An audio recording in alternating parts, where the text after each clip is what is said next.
some films are easier than others. I don't think this is in the easy category. I think it was a fight for many people, for many very legitimate reasons. 11, 5, 9 and 20 miles today, 4, 11, 17, 32 the day before. Boot, boot, boot, boot, moving up and down again. There's no discharge in the war. The difficulty we had was, obviously, for a lot of the blood effects on the infected, was that they were mostly naked. So it's very difficult to hide anything. So we needed VFX to help paint out, certain rigs and firing devices and stuff like that. For a lot of the arrow hits, we actually used a micro squib, and we squeezed enough blood into little balloons, and when the balloon was popped, the latex of the balloon would help fling the blood around. We were trying to limit the amount of equipment or amount of stuff that involved to make these hits. We did a lot of R&D trying to get that right. Get back to the trees. Let's go. Obviously, there was these two very distinct spaces that we were trying to create, and one was the island, which was supposed to be this kind of impoverished, grey, sort of depressing place, actually, even though it's a safe haven.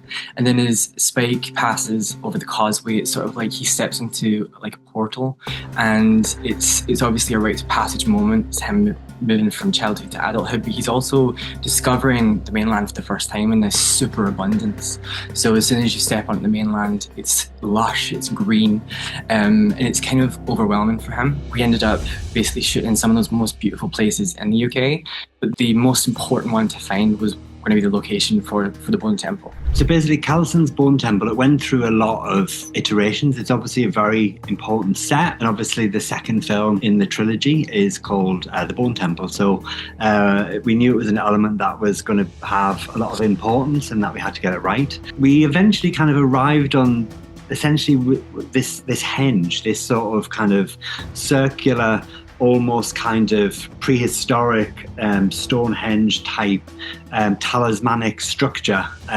We kind of took the Bone Temple design through a huge amount of R&D, and I think Danny responded really positively to it, because he basically said it's something he'd never seen before, and I think that's what really got him excited about it. And it's the idea that we could physically go to a location. Everything was done outside in the open air, for better or for worse. And yeah, it was quite a feat, but we were impressed by the belief in the idea behind the set in order for it to be built physically, because it was a big undertaking.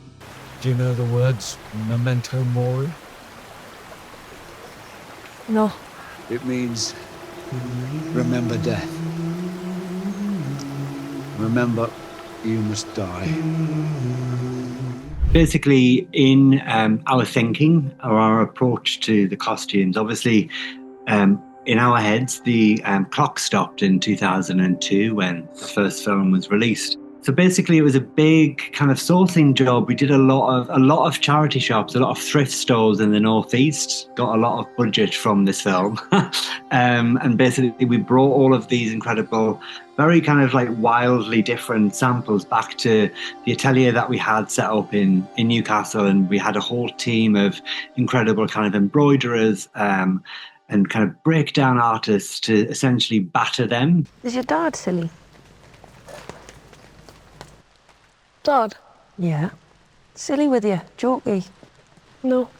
Your granddad was so silly.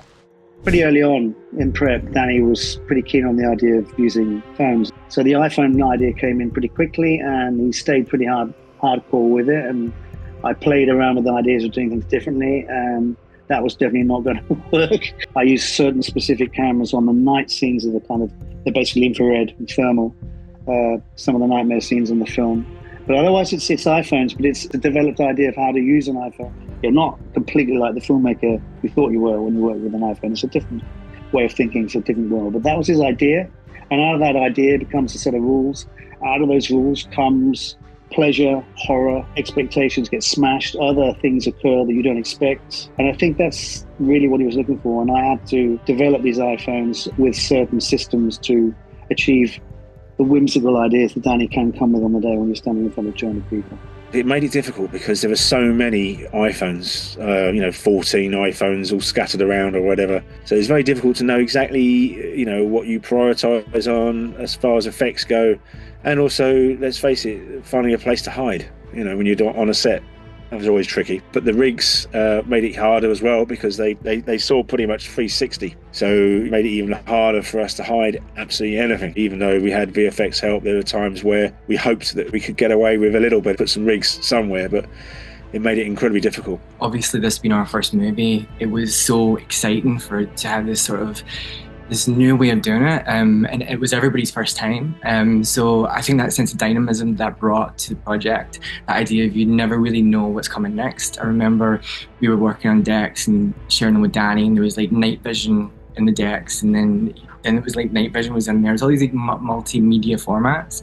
And as visual people, as visual artists, to think that what you're going to come out with at the end is not just a movie, but is this sort of assault of all these different layered uses of tech to create these everlasting images. Yeah, it was very exciting.